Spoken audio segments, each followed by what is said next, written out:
Ladies and gentlemen, what is going on? This is the Club of the Man 1993, back up here again, once again for the third time tonight. This time I am live, not with Giant Eagle Chicken though this time. This time we are live here, and this has been brought to you by, well, the crumbs are here, but Giant Eagle Cake, I guess it was, because this is leftover cake from a party I went to last night for a relative whose birthday was this past week. But anyway, so we are live here once again for my live review of WWE Elimination Chamber 2019. It took place until this night, February 17th, 2019, at the Toyota Center in Houston, Texas. We're going to take a look backwards to everything that's happened. And actually, before I go any further, I completely forgot because YouTube once again changed things up a little bit, so join me live as I review.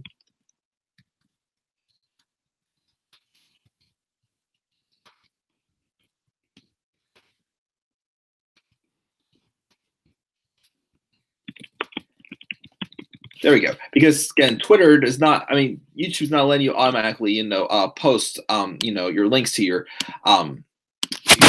videos and whatnot anymore, so I got to do that manually, which I find a pain in the neck to do. YouTube, bring that back. But anyways, we are live for my live review of WWE Elimination Chamber 2019 that took place again at the Toyota Center in Houston, Texas. Overall, again, I didn't go into the show with very high expectations. I didn't really expect much from the show at all. In fact, I actually, other than the crowning of the women's tag team champions, I really didn't expect any title changes at all. But overall, what I gotta say, WWE, good show. I mean, what was refreshing about this show, it was just a little over 3 hours. It wasn't even 3.5. It was like 3 hours and 15, 3 hours and 20. It was just a nice, refreshing show, an hour and 45 minutes shorter than, although, again, a good show, the Royal Rumble, which was 5 hours. Oh, man, again, that was too long. WWE next year, don't make your Royal Rumble. Okay, I'll forgive you with 4 hours, but 5 hours, no, especially not for the Royal Rumble. But this pay-per-view, I was worried. I didn't have the highest expectations going into it. In fact, I got a lot of picks wrong, believe it or not. But well, not perfect anyways. But I gotta say, I enjoyed the show. We got the women's champions. We got new SmackDown tag team champions. That was a shocker there. And we got a new Intercontinental champion as well. We also had a nice, vicious beatdown by the man herself, kind of washing away that bad taste I got. Oh, not completely, but a good amount of it away from how I felt after the go home segment on Raw last week. We had that, and then we also had let me see, what else do we have here? We had one match again that I didn't really like. We'll get to that. And then that main event, man. Two really great Elimination Chamber matches for sure tonight, guys. And I look forward to definitely talking about all of that in this live review. I did not get too much done on my Fastlane printed card. As I said during my my first stream with my actually the women's chamber match, I definitely was hoping to get it done. I may not get it done, but we'll see. I'll try to finish it after the stream, but I will try to get my Fastlane card because over the next couple of days, I'm going to get my Fastlane printed card up, my TakeOver New York printed card up, and my WrestleMania 35 card predictions up as well. I want to get this done before I leave for my trip on Thursday. But let's check the live chat first, see who we got here. And we've got Mike. I mean, not Mike. Mark. What's going on, Mark? I called again. I said Leo Rush was going to cost Bobby Lashley the championship, which he does. It looks like they're trying to keep the Usos in WWE. Yeah, because once again, if you're considering going to AEW, they give you a title and give you a big lucrative contract then just to kiss your rear end so that way you do not leave. Because WWE knows that AEW is breathing down their necks. And let me put it this way. If this is like what we'll see from WrestleMania, and I'd say it would be good, but make it even better than this, of course. Because this was a fun show. Again, one match I did not do. Only one match, and I think you all know this one. The only non-title match on this show. But let's get right into the show and talk about the results. I did not watch the whole pre-show, but I watched the pre-show match, which was the Cruiserweight Championship match between Buddy Murphy and Akira Tozawa.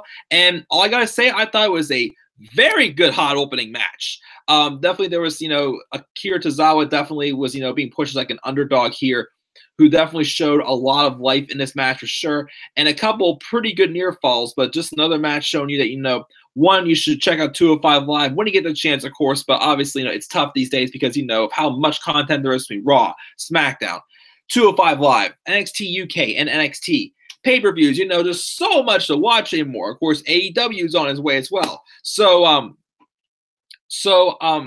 yeah, so they definitely overlook, but also put these guys on the main show. Quit putting them on the pre-show.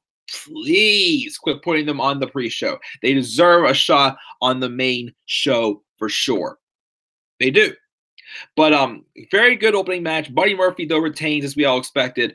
Again, I'm wondering if he'll face either like Noam Dar next, or if they're going to build up to face Tony Nese at WrestleMania. So we'll have to wait and see. Of course, you know, there have been rumors floating around about maybe, you know, Finn Balor going to 205 Live, but may not be so after what we got tonight. And he better not go to 205. I mean, here's the thing. I'd be okay with him getting a couple matches in with the cruiserweights on 205 Live, but still, Finn Balor is too good to be put into just a cruiserweight position. Like, you know, the cruiserweight now starts looking like a mid card, not a low card, but like a mid card, you know, division now. But definitely, like, I don't think with him going from Universal Champion to, you know, cruiserweight division, I don't know. Again, I still don't feel for Finn Balor going to the cruiserweight division right now. But we'll get to that, of course, later on. But a great pre-show match between Murphy and Tozawa. We then had, to open up the main show, we had the Elimination Chamber match for the Women's Tag Team Championships. It was Nia Jax and Tamina. Team I don't call them the Samoan Slaughter. I was calling them Team the Riot Squads, Liv Morgan and Sarah Logan, Sasha Banks and Bayley, the Boston Hug Connection, Mandy Rose and Sonya Deville, Fire and Desire, the Iconics, and Naomi and Carmella, Fabulous Glow, who's been definitely a part of some controversial things this past week. And, of course, you know, Naomi and her husband, Jimmy Uso, were arrested for drunk driving and for Jimmy Uso basically telling the cops to put him up. But, again, as I said in my little video the other day, apparently, though, you know, this has been the third time since being in WWE that Jimmy Uso has been arrested with a DUI. Jay Uso actually was arrested last year, I think in Austin, Texas, I think it was, for a DWI also. So Usos gotta watch yourself, and Naomi as well too. But also Naomi's tag team partner Carmella yesterday came out saying that apparently Corey Graves had been cheating on his wife with Carmella. And I want to go back and watch, but I can't remember what Corey Graves said. He made some type of reference towards Carmella, and it definitely sounded a little bit sketchy. I'm like, oh boy, so you're really firing the shots out there now, Corey. I don't know. Again, I had a lot of, you know, praise for Corey Graves as an announcer, but then I don't know. I've slowly kind of lost some respect for him, especially whenever he just you know, I just flat out just, you know, just trashed Punk on Twitter. Like that's where I kind of lost a lot of respect. Now you cheat on your wife and you have kids also. Like, why would you do that, man? But anyway, so it was those 6 teams. The teams who started off were Sasha and Bayley and Fire and Desires, Mandy and Sonya. I think the next team to go in after them was I think it was the Riot Squad, I think it was, or was it? Yeah, I think it was the Riot Squad. Then the Iconics, then Fabulous Glow, and then Nia Jax and Tamina were the last ones. I'll be honest, the first portion of this match, I wasn't really digging this match that much. I mean, at first, the beginning, they were kind of looking like, you know, Sasha Banks was going to be like, you know, oh, you know, being well protected in this match because of her, you know, her recent injuries. I mean, they announced over the weekend she was cleared, but my thing was, okay, is she really cleared and she's going to really go all out in this match, or was she cleared in the fact that you know, they're just saying that just so they had a reason for her to appear in the match. But again, as I keep saying, if they're going to keep throwing in her into these matches, then having her protected by getting, like, you know, attacked so she can be taken out of the match, then I'm like, okay, come on, this is getting a little, like, you know, ridiculous and whatnot. But no one got eliminated, I don't think, until it was before Nia Jax to me. Fabulous Glow was the first team eliminated when they were double pinned by the Iconics, who were kind of going a little crazy, like partying too much. Also, I'm sorry, Peyton Royce does not look as good with brown hair. I prefer her with black hair. So I hate to do this because, you know, Peyton Royce is definitely one of my favorite girls. But Peyton Royce, You know what happens when your hair is a different color? You know what happens when you're not as attractive with lighter colored hair? Peyton Royce's brown hair? You just made the list.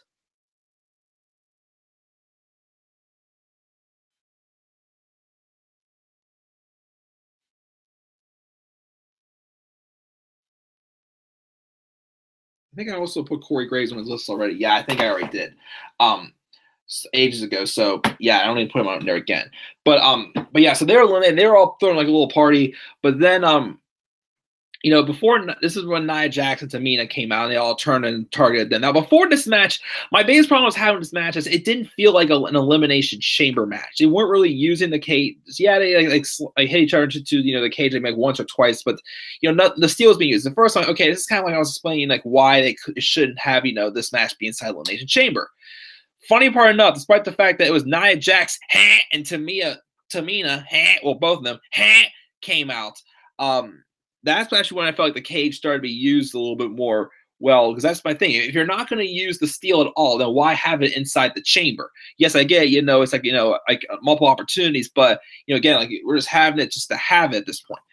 But then, they go after the Iconics, who try to hide inside the pod and keep it shut. And I'm like, okay, maybe had like, Nia Jax actually, like run into the pod and break it open or something to get them out. But no, they had to pull it out. I'm like, oh, come on, this is getting cheap. Eventually, the Iconics were eliminated second. And then the Riot Squad went out after that. I believe they were eliminated by, of course, Nia Jax and Tamina. So it came down to Nia Jax and Tamina, Fire and Desire, and Sasha Banks and Bayley. Now, I really got into this match, though. Like, this match went to a whole new level. There was a spot in the match where Bayley was right in front of the pod. And Nia Jax, she was running, even though she just was like, nah! In a bulldoze. Like, she's like someone excited trying to give you a hug, like, nah! Running towards you. So she goes to like, just pretty much just, bulldoze over Bayley. But Bayley gets out of the way, and Nia runs into the pod. First, like, okay, maybe they're saving the pods for later since, they have to use the structure again. But instead, like, they literally, ran. He had Nia Jax like run like full speed past Bayley, because that moment she went crashing right into the pod, and she was out. Tamina then realized, she was basically screwed, so she got like 4-on-1 teamed up, and eventually Bayley took her out, hitting like that Macho Man flying elbow drop, for her to get the victory. So that was a really good spot there, and then it came down to Boston Hug Connection and Fire and Desire's Mandy Rose and Sonya Deville. And let me tell you something. 2 years ago, when Absolution, well, more so like a year ago, this was like when, like, Bayley and Sasha and the Riot Squad, like, before that happened, it was always Bayley, Sasha, and, well, now Fire and Desire, but formerly Absolution's, Sandy Rose. Mandy Rose and Sonya Deville. I'm getting my ladies' names wrong. Mandy Rose and Sonya Deville taking on them almost every single week. This was awesome. This definitely showed that, Mandy Rose and Sonya Deville are definitely getting better. And I definitely, are definitely solid. Again, especially Sonya. Again, Sonya, again, I've seen her wrestle. I used to think she was in a slow sparring match, but she's definitely gotten better. And the moment that I thought that, they had it, like they really got me, was when they pushed Bayley, spine first into the corner of a pod, and Bayley looked like she was out. Sasha got pushed face first to a pod. Mandy hit that Angel's Wings finisher. I love that finisher. I'm really glad she's been using it a little more often, because it's definitely shown her wrestling ability has gotten better in the ring. But then she has the Angel's Wings on Sasha Banks, and I thought that was it. I'm like, oh my goodness, wow, the upset here. We got Sonya and Mandy win the tag titles. Sasha kicked out. And you saw reactions. I popped. They got me. I thought that was it. They even continued going until the things changed back into Sasha and Bayley's direction. Whenever I think they were double teaming up on Sasha, but then Sonya went to go, hit something on Sasha, but Sasha got out of the way, and her and Mandy ran to each other, fell down, I can't remember if Bailey got in there, hit a Bailey to belly on one of them, but then eventually Sasha Banks wrapped some like modified looking finisher with her or the front of her foot, like the bridge of her foot underneath the chin of Sonya Deville, and she got this vicious finish, the submission. She got Sonya to tap out, and man, again, like you could say the first half of this match, I was kind of like, oh, come on, it's not. I have my expectations low. I'm like, again, like there's a bunch of inexperienced women in here who aren't really built up too strong yet, and they're not really using much of the chamber. I think a couple of times though, we did see Liv Morgan and Sarah Logan dive off the top of the off the top of one of the pods to take people out, which I was like, okay, that's not a bad spot there. But it's like other people just getting slammed into the steel a couple of times. I wasn't really feeling this being more of a chamber match. But again, I really got into this match the moment Nia Jax like bulldozed into that pod, and again that near fall by with that Mandy Rose hit on Sasha Banks. And may I say also, Mandy looking hot as hell in that black tonight. She was outfit she was wearing. But anyways, getting off track, but I thought they had him there. But Sasha Banks and Bailey, despite the fact we knew it was going to happen, definitely, well-deserved and a great performance they put on for sure. Everything these two have been through the past year or so, the bad booking, again, as I said before, rumors have it they were supposed to win these tag titles back at SummerSlam. But Vince didn't like the designs, so that's why they're doing the whole Team Hell No 2.0 storyline for them, and they pulled the plug on it because they didn't like the designs. And then they finally did it, and it feels good to see them having championship gold on them again. Even though I'd rather see them having the main event tag title, the main event championship for the women for sure. That's the women's championship, not the tag titles. It still feels great because these two have definitely done so much. And afterwards, they were both absolutely speechless. Like they were speechless. They couldn't really talk. They just, saying this is not just for us. This is for everyone in the back end for the women's evolution. As we're taking our rightful place at the top, as we are the WWE Women's Tag Team Champions. Well deserved for sure for these two women who have fought hard, have put on a show for us definitely, and given us what we needed to see out of women's wrestling. Even especially back in 2015 again, that match at Takeover Brooklyn won, which I was still honored to see live in person. They stole the show that night, and this may have been the best match on the show tonight for sure. The two chamber matches definitely stole the show. Everything else was good or was what it was, but I definitely think this match was a blast to watch, and especially that last 10 to 15 minutes, especially that that sequence of time between the final two teams who again started off the match. Those two teams started off the match, but definitely again hats off to the Iconics for a while were actually in control of this match. It was not the most entertaining spot of it, but they were doing them basically being just these two snobby girls going around just catfighting with everyone. Yeah, I feel like everyone for the most part did their jobs in this match. So definitely, great job to the women for sure. But that's what happened in the opening match. We were then supposed to be having the SmackDown tag title match with The Miz and Shane McMahon taking on the Usos, which I was very interested to see what would happen in this match since Jimmy Uso was just arrested this past weekend. Before the match happens, The Miz comes out and says he's going to do this all for his father, his family, his daughter, and also for his wife, Maurice, who comes out, and they probably announced that Maurice is once again pregnant. So baby Miz number 2 is on their way. And I got to get this out there, guys, but I had to say this, though, but you find it funny now that, almost 2 years ago around this time, John Cena, fired back at The Miz because The Miz was making fun of Nikki Bella for not having kids yet. And Cena's like, and let me ask you something. Guys have been married for how many years now? How many kids do you have? Oh, that's right. None. Where you fire Blake's down there, sport? Well, I guess that ball tab must have really gotten Miz going because now he's not been missing since. He's got 2 kids now. We got a second kid along the way now. But yeah, congratulations definitely to Miz and Maurice. And afterwards, Shane McMahon comes out. Then out come the Usos. The match happens. And I thought it was a fun tag match. I think I got just another solid tag match. No classic, but definitely a fun tag match of what we're going to get. A couple spots I remember in this match was whenever Shane McMahon did 2 coast to coast. He did one-on-one Uso. He was going to do the other one, the other Uso, but then that Uso got up and super kicked Shane while he was in the air. Of course, it was not as like deadly looking as when Roman Reigns speared him when he went to go for a coast to coast on Roman, and Roman literally just like cut Shane in half and like knocked him out at Survivor Series in 2016 with that awesome match for sure. But there was a couple near falls and splashes. I think one kicked out of a skull crushing finale as well.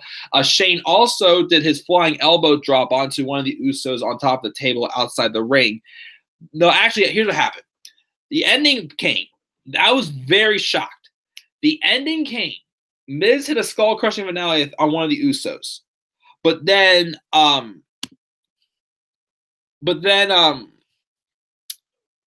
Uso then would roll up Miz to get the pin. Like it was just like out of nowhere. It's like the skull crusher now, like he didn't really sell it, and he just rolls him up and gets the pin. And the Usos are no longer 5-time; they're now 6-time tag team champions once again for the first time since before WrestleMania 35. Actually, since they lost the title, they dropped the WrestleMania 35 to the Bludgeon Brothers last year, but the Usos are once again SmackDown Tag Team Champions. And after the match, Shane was sitting there and Miz, seemed upset. And he kept saying, I'm sorry. And when later on we got a backstage promo where the Miz is freaking out saying, I screwed this up. This is all my fault, blah, blah, blah, and all that. When they were walking back, I'm like, oh, goodness, don't tell me the turn's going to happen tonight. Like, this is when the turn's going to happen. Like, I thought it was going to happen again. My prediction was, I thought Shane McMahon and the Miz were going to retain, but the Miz is going to pull like a cheap heel tactic, like use the feet on the ropes or something like that to get the win. Now it's going to start the tension between Shane and the Miz, but that didn't happen. So I don't know. What's this going to do now? It's like the Miz going to just blame Shane McMahon for being too risky and whatnot, and that's what causes him to them to lose their matches or something. I don't know. Again, I still just don't really care about this match happening at WrestleMania 35 between these two, but we've got 2 solid tag title matches out of them when they were chasing and then when they were tag team champions. So I guess I'll take it for that. But it's the Uso champion. So I don't know what's going to happen next. I don't know if we'll see the Usos, defend them again at Fastlane. We'll probably give Miz and Shane one more shot, I'd say, before we see the turn happen, probably at Fastlane in a couple weeks. So that's when the turn will probably happen between Miz and Shane. And then, again, my one friend keeps pitching the idea of having the Usos and the Revival face off WrestleMania to merge the titles, which I think could be a good route to go. If they're not going to merge the titles, which I don't think they should, then Sanity should dethrone the Usos at WrestleMania. Like, no reason why, again, they're not using them still, but it still drives me nuts, but we'll see what happens. Hopefully they use them. Who knows? But yeah, this what definitely surprised me. What also surprised me was the following match. It was the 2-on-1 handicap match with Bobby Lashley and Lio Rush taking on Finn Balor. Match was all right. Wasn't anything too spectacular, but basically showed Bobby Lashley being the dominating one, called the Dominator, which I still don't get again why this match had to be 2-on-1 when Lio Rush lost to Finn Balor a few weeks ago. Like if Lio Rush would have beaten Finn Balor, then okay, I could have definitely seen him. I could have definitely seen why maybe the heel take advantage and say, hey, Lio beat Finn. I think he should have an advantage having him, be my tag team partner and make it a 2-on-1 handicap match. But it was just to protect Bobby Lashley because, once again, we had, Bobby Lashley looked like he's about to win the match, but then Lio Rush gets overzealous, tags himself in saying, I got this, goes for the final hour, Finn gets out of the way, and then Lashley starts trying to get involved, but then Finn takes out Lashley, and then he eventually hits a coup de grace on Lio Rush, and I'm like going nuts. I'm like, okay, I know I picked Lashley to retain. I didn't think anyone was there was gonna be no championship, no title changes on the show. But when he knocked Lio Rush down with a double drop, with the drop kick into the core, I'm like, oh my goodness, this is gonna happen. Are we gonna finally see Finn Balor getting singles gold on the main roster again? Off the top rope, a coup de grace, 1, 2, 3.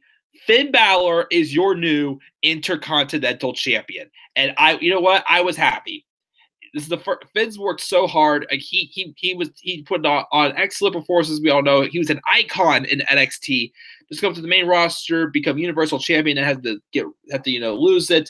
And then now, almost 2 years later, after returning from that injury, he finally has singles gold again, and he is your new Intercontinental Champion. Now, I don't know what's going to be next for him. I don't know if he's going to go to WrestleMania maybe and defend the title against maybe Dean Ambrose. I mean, well, Ambrose, the rematch clauses aren't there, but maybe just give Ambrose a match to do.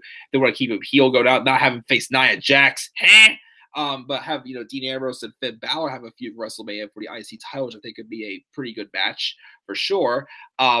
If Ambrose is leaving for sure or not, which again I'm still having my doubts that he may not be, but I'm still trying to believe he is. That way I don't get my hopes up. But or we'll see what happens. Or this could be maybe Finn Balor's going to SmackDown Live and he's taking the IC title over to SmackDown now after the Superstar Shake, which I feel he should go to SmackDown, get some get a fresh environment. I feel. But Finn Balor is your Intercontinental Champion, and I'm happy he's got singles gold once again. We have 3 matches left to talk about, so let me check the live chat first and see what we got.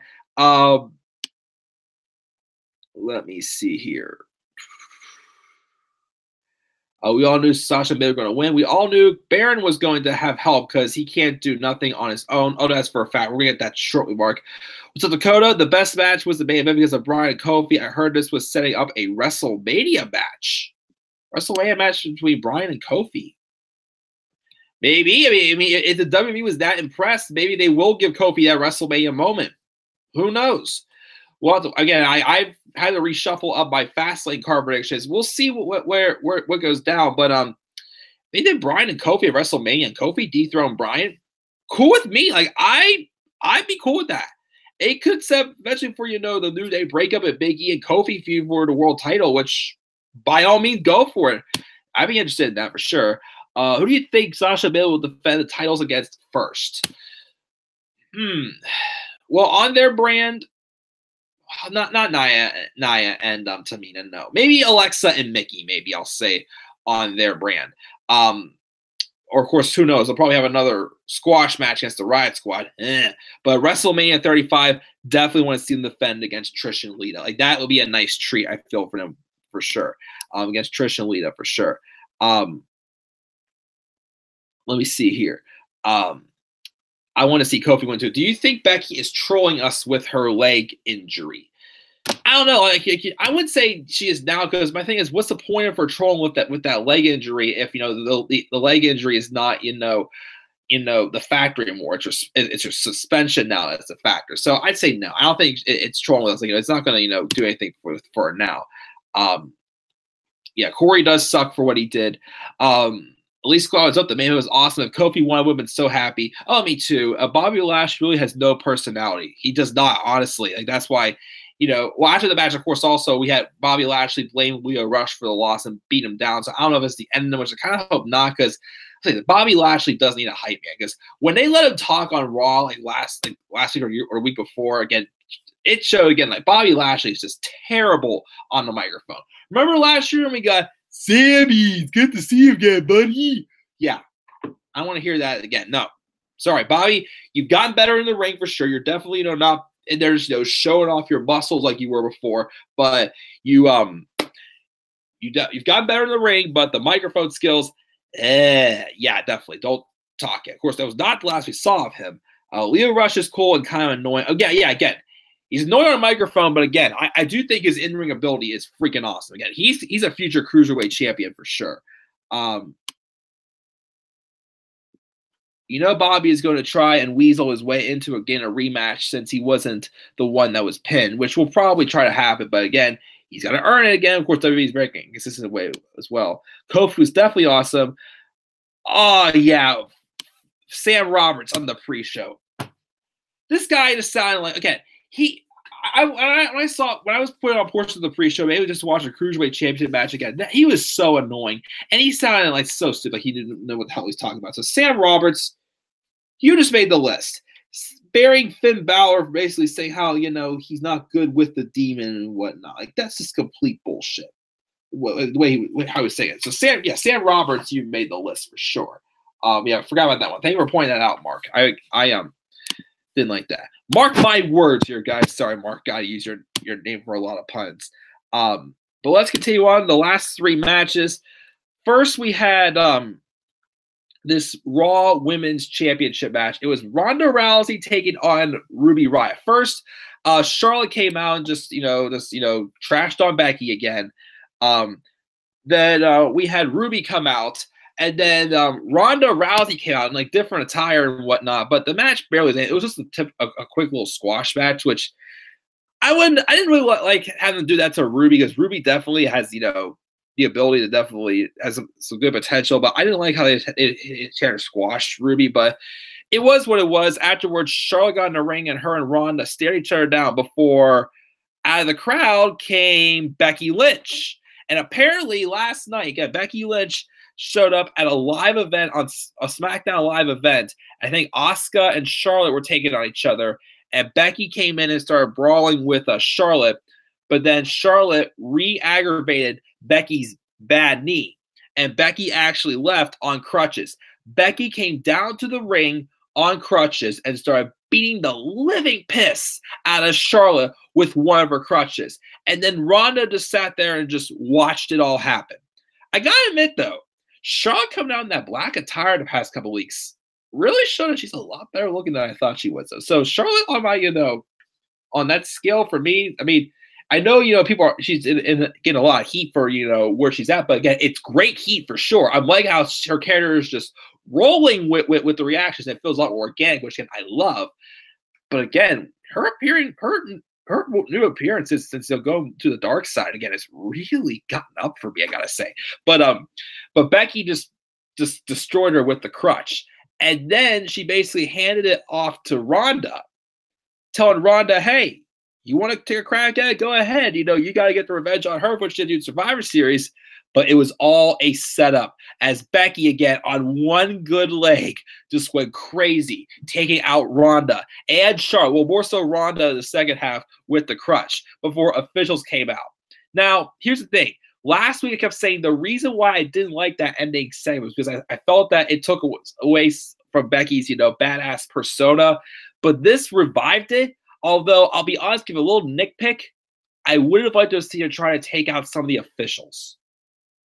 Maybe with the spice up just a little bit more, but this beatdown was awesome. And the match, was what it was, but this obviously needed to happen at some point. And I loved it. I savored every moment of it. I'm like, this is awesome for sure. So we're probably getting a triple threat at WrestleMania somehow. And again, I'd say make it elimination style WrestleMania, just like Punk said.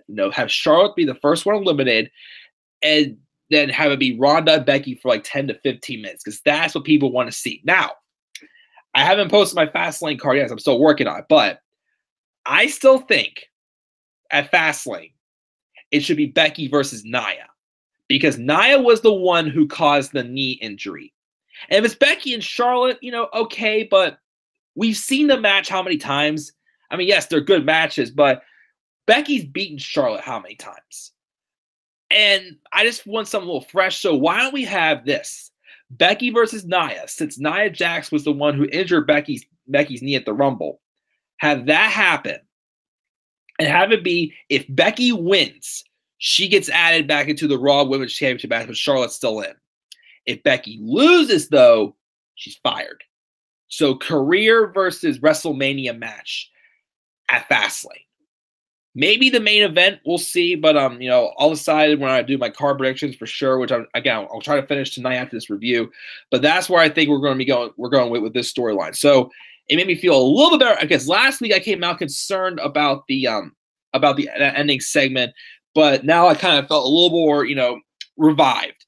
And then again, I should feel revived, because Revival are tag team champions once again. I had to get that pun out there, but so I definitely feel refreshed and feel a little bit better about this. So although again I said I would have loved to see Becky Lynch, beat down some of those officials and whatnot too that were trying to stop her. Although I did like how Becky just walked out there with that smart ass look on her face, like, Like, yeah, I know, I love this. I can do this. I just love destroying Ronnie. So I just love she's calling her Ronnie, which is just makes it even funnier. But yeah, so I enjoyed that. What I did not enjoy, though, the only thing I can say I absolutely hated on this show was this match. Braun Strowman versus Baron Corbin in a no disqualification match. Why did this match even happen in the first place again? As I said, this match, they had that modified TLC match back at TLC. And they had, that's when Braun Strowman had his elbow injury. Corbin won, but then Corbin caused him to get his, get into trouble and get his title shot taken away, which was, kind of good for Braun, but at the same time, it's really brought him down even more. Like, Braun Strowman just doesn't feel that special anymore, in my opinion. Again, I still love the guy, but again, he doesn't, I can't take him as serious anymore. So then he's been involved in this feud again with Kurt Angle and Finn Balor teaming up with him. It's just been weird. And then, of course, the other thing that makes me worry about this feud again is Drew McIntyre, because Drew McIntyre, again, I feel has kind of lost some momentum. So I picked Corbin to win, which he won, but all this match was Corbin getting thrown to a table, and then Drew McIntyre came out of the chair, and then Bobby Lashley came out of nowhere. So these three are working together again. They beat down Braun Strowman, but I was super stoked or surprised that Kurt Angle didn't come out, or even like someone else didn't come out to help Braun Strowman. It's a no DQ match, right? And then they set up two tables, went on top of the steel steps, and did a triple power bomb on Strowman through the tables. And that's how Corbin got the win. It was stupid. It does nothing. Like, if it was just Corbin and McIntyre, and Corbin was the only one who helped Strowman win, then okay, I can kind of get, see Strowman, go on to, feud with McIntyre. But now it's like, what's he going to do now with Lashley involved? It was stupid. I hated this match. It was just pointless. Like, well, they could have, taken this match out, and we would have survived with that. Heck, they could have taken this match out, had no matches on the pre-show, and put the Cruiserweight Championship match on the pre-show. But nope, we had to have this crap fest instead. I didn't like it. Then before the main event, we had Lacey Evans' music hit. She came out, she walked halfway down the ramp, had a microphone in hand, but then she turned around and just walked away. I'm like, okay, because we haven't seen her since her appearance in the Women's Royal Rumble, which, I'll give it to her. She had a solid 13, 15 minutes in the match for sure.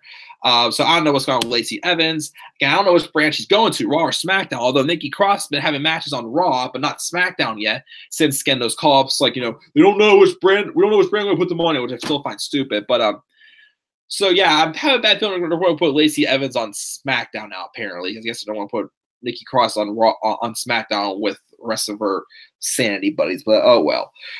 Who knows? But then we had our main event, the WWE Championship match with Daniel Bryan, AJ Styles, Jeff Hardy, Kofi Kingston, Randy Orton, and Samoa Joe. Before the match started, Daniel Bryan came out last. Supposed to be him and Samoa Joe start off the match, but then Rowan was told to, get backstage. But Daniel Bryan said, that he still has hope that he could go into the chamber and still win this by himself, even though he doesn't have Rowan by his side. He thought it was complete bullcrap, but he gets into there, and of course, for a while, it's him just getting out of the ring to avoid Samoa Joe. But they did use the cage, pretty quickly, in this match, like they were. The first person to come out of the pod, though, was the man of this match, and the man that stole the show for sure, Kofi Kingston. Coming in there, had a lot of close near falls again, Samoa Joe out of there again. When Daniel Bryan, though, cut that promo before he came into the Elimination Chamber, I'm thinking, oh crap, they're going to squash him in 18 seconds. Like, don't do that. Like, I wasn't a fan of him getting eliminated as early as he did in that gauntlet match. I did not like that at all. Like, if it was a little bit later, okay, but for me, the first one out there, I thought it was kind of stupid. So Kofi came out, and then I think, it was AJ Styles who came out second person to come out of the pod. And of course, he went after Bryan. He went after Joe. There was a couple nice spots that Styles had in this match. Like, one of my favorite spots this match was when Bryan was climbing up the steel cage, and Styles jumped and hit a phenomenal forearm, like in the air, on Bryan while he was climbing up the cage, and they both came crashing down. That was a pretty dangerous but an awesome spot there. Of course, there was times where, Bryan was, hiding out on top of the pod, which I found kind of funny. But then they would go up there and someone would, yank him down. Although there was times I was worried they were going to do some big mega suplex on him. I'm like, no, don't do that. Because, like someone else, okay, but not on Bryan. Because if an accident happens, again, he has his history of head injuries, and I wouldn't want him to see him get hurt again. But Styles had some good spots in there as well. There was a spot also where Styles was hanging on a tree of woe, but then Bryan was sitting up on top, and Kofi was on there. But then Styles kind of did like a suplex, like pulling both of them off the rope, which is pretty nice as well. But to my surprise, the first one eliminated for this match was Samoa Joe, and he was eliminated before I think both Hardy and Orton came out. So I was surprised that happened. Jeff Hardy came out. He had a few spots with Bryan and Styles also. My favorite spot with Hardy, though, was when he did the Swanton Bomb off of the top of the pod on top of AJ Styles, who was resting on the on top of the turnbuckle. That was sick there. But then after that, Bryan came out of the blue and hit the flying knee on Jeff Hardy for him to eliminate Hardy. Then Randy Orton came out. And Orton would then eliminate AJ Styles with an RKO off of the third rope. So, starting to think about the story here, you realize here, Randy Orton has now pinned AJ Styles 3 times lifetime.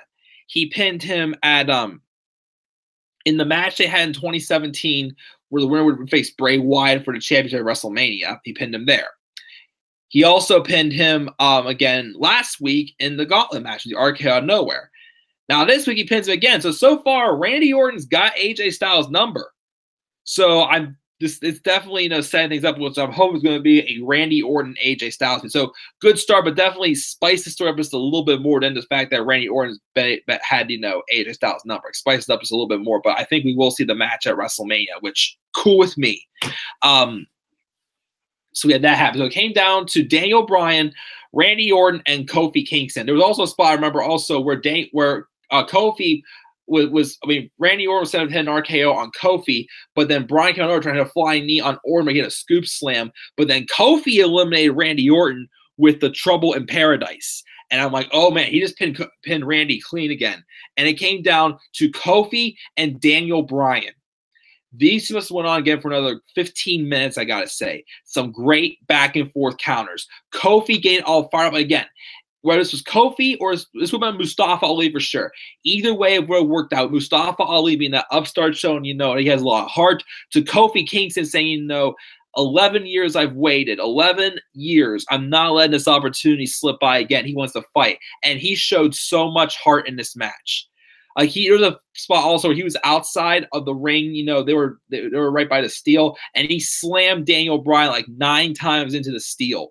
And he even also kicked out of the flying knee. He broke out of a crossface. Bryan didn't really put any of his submissions on him. He tried to put the label lock, but he said he put on some kind of like modified crossface. It looked like it really hurt Kofi's arms the way he did it. They brawled on top of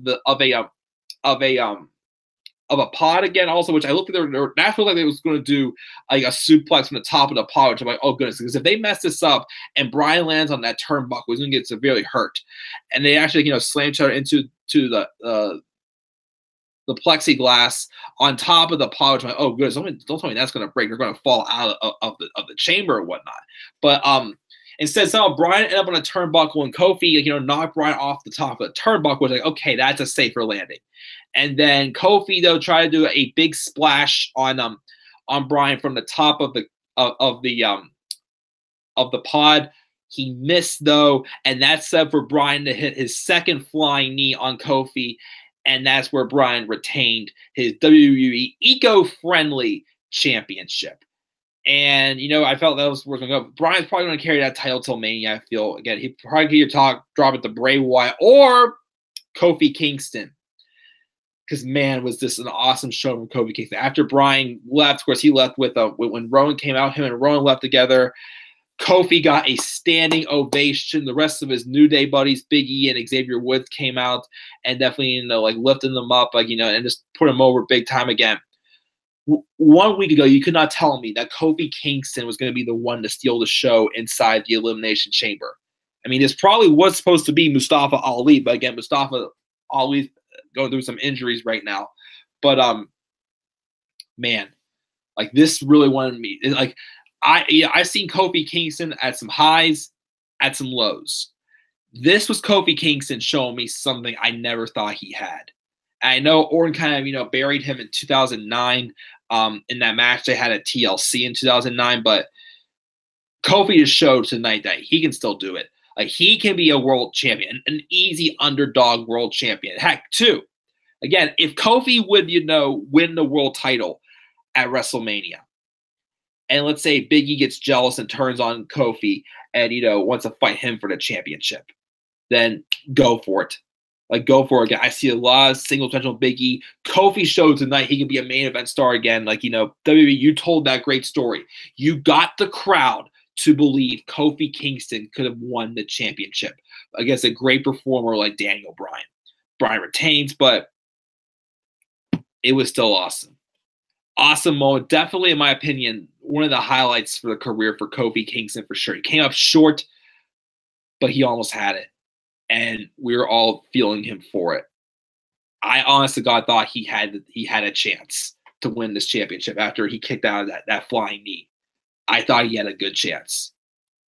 But came up short, but it was still an awesome match. And an awesome for sure as Kofi Kingston stole the show tonight. Let's see the live chat, see what we got here.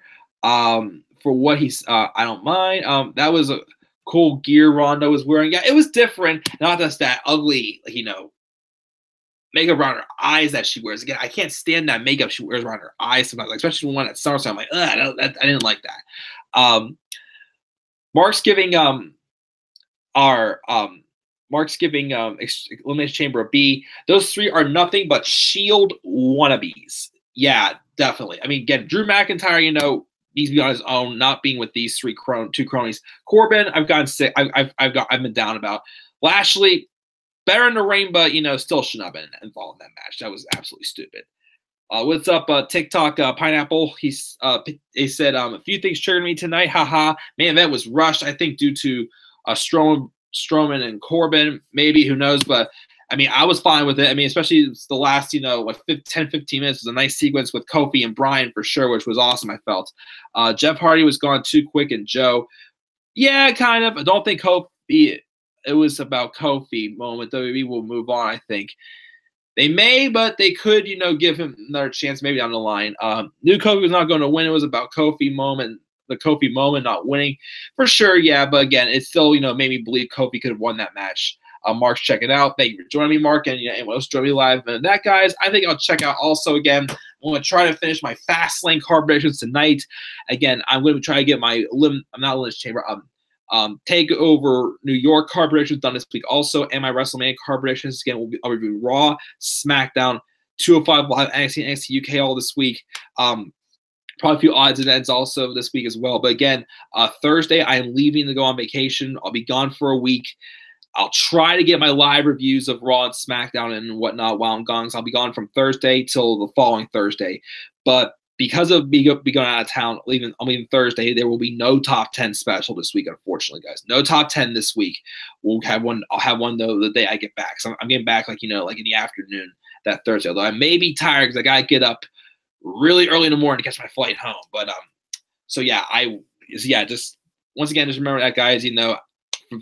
From Thursday till the following Thursday, things are going to be a little off on this channel because of me being out of town again. If I can't record anything live, then I'll do what I did last year and just record it on my own time and then upload it when I can get into good internet space to do so.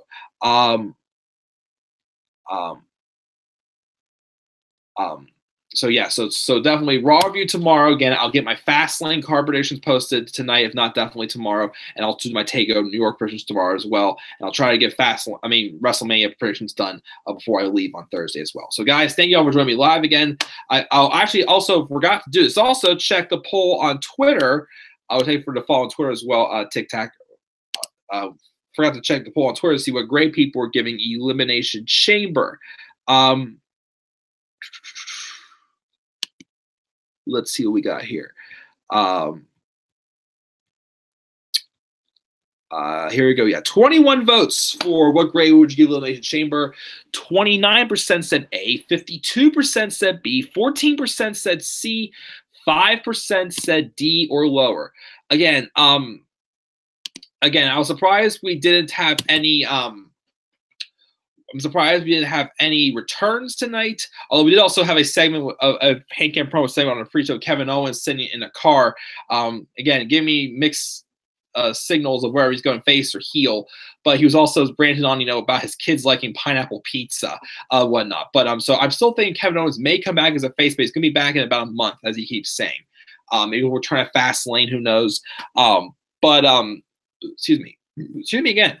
But I think we're going to call a night here, but I won't give Elimination Chamber a B+. Again, the only match I thought was awful was the no DQ match. Again, Ronda and Ruby was what it was. The tag match, the SmackDown tag match was solid. The IC title match was decent also, so I got to give this show again a B+.